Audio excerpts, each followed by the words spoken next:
Nimekaa vizuri, nimetazama mechi mbili za mwisho za Taifa Stars na nikagundua kwamba mfumo ambao tulicheza na Tunisia ni moja kati ya mfumo ambayo imetengeneza shape nzuri sana kwa timu, hasa mfumo ambao tulicheza, na ndio mfumo ambao tulicheza kipindi cha pili, nafikiri dakika za katikati,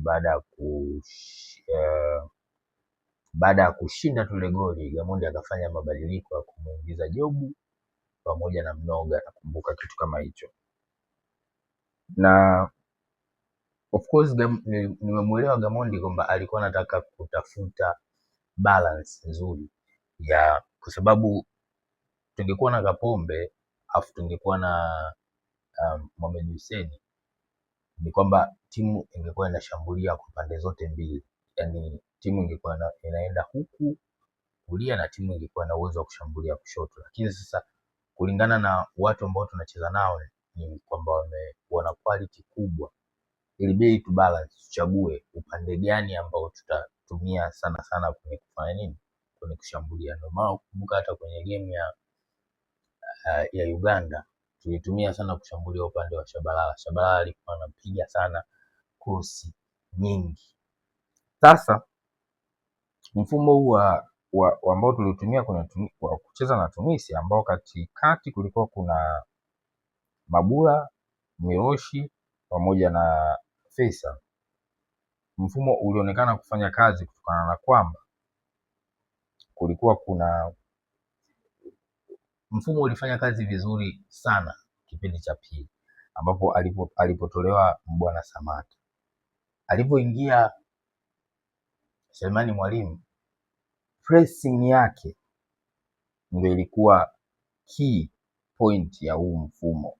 Pressing ya Selemani Mwalimu alikuwa anawapunguza, anawafuata, yani wakianza mpira anawafuata kuanzia kule juu walipo, anakuja nao mpaka wanapokuja kuachia mpira katikati. Kwa hiyo akawa anawavuruga mabeki, anavuruga viungo wa Tunisia pale katikati.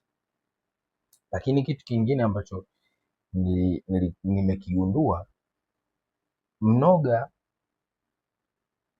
yeye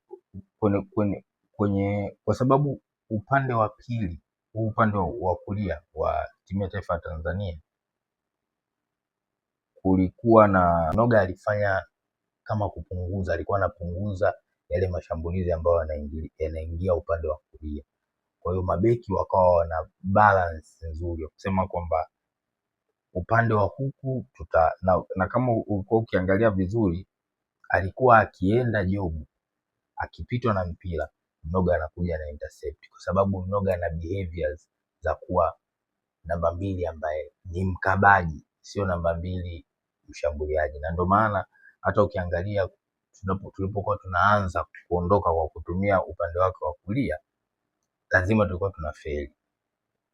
Alikuwa anaonekana kama fitness yake iko chini, umeona, hasa akiwa na mpira. Yani akiwa na mpira tulikuwa tunaenda kushambulia, fitness yake ilikuwa iko chini, lakini alikuwa anatu offer kitu ambacho huenda Kapombe asingekifanya vizuri, ambacho ni ukabaji. Sasa kwenye game inayofuata ambayo tutacheza na Morocco, nategemea kuona Gamondi amuingize Shomari Kapombe, ambaye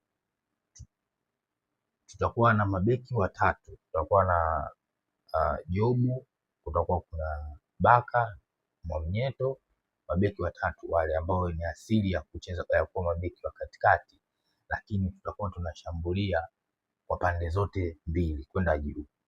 Chanele, kwa sababu hiyo mechi sio mechi ya kutafuta point, ni mechi ya kutafuta ushindi. Unatafuta ushindi au unaondoka, au tuchague kwamba sisi tunaenda kutafuta draw kipindi cha kwanza, draw kipindi cha pili, dakika za nyongeza tunaenda kuamua kujiamulia wenyewe kama tunatoka au tunaendelea kwenye penalti, kitu ambacho pia ni kizuri. Sasa tukienda kushambulia upande zote mbili, lakini tukawa wakati wa kujilinda tunakuwa na mfumo wa mabeki watano, kwa sababu katikati pale kutakuwa kuna viungo wawili wakabaji kama Mabula na Miroshi, alafu juu yao wanakuwa wanacheza Faisal Salum. Nafikiri mwalimu amecheza vizuri sana ile role yake pale juu. Nafikiri kocha ameona na anaweza akamwanzisha tena. Wasiwasi wangu mkubwa upo kwenye goalkeeping. Wasiwasi wangu mkubwa sasa hivi kwenye mechi inayokuja upo kwenye goalkeeper.